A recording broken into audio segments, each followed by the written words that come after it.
In the streets around Scotland Yard, the man who'd revelled in his nickname Yates of the Yard seemed so determined to battle on, sideswiping growing calls for his resignation. Here's the break, guys.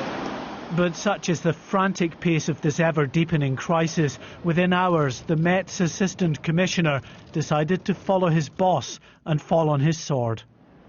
It's hard to overstate the seriousness of the crisis now engulfing the country's biggest police force.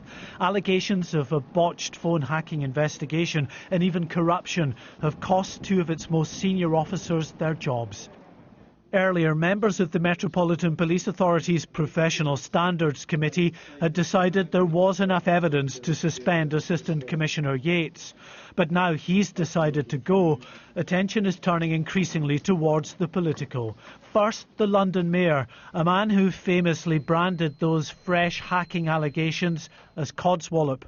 You have to go on the advice you're given by senior police officers. And the advice I was getting was that there was nothing new, and you can see the consequences of that bad advice today. It's pretty obvious, isn't it?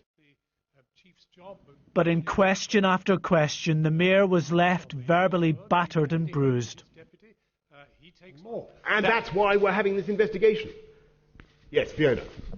After the Mayor, it was the turn of the Home Secretary to face the heat.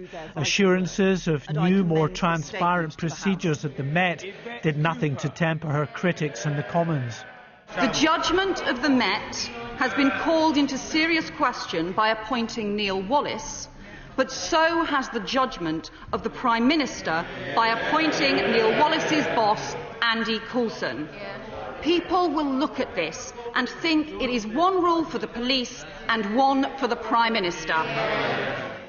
So Assistant Commissioner John Yates has now gone, but absolutely no one believes he'll be the last casualty of the phone hacking crisis.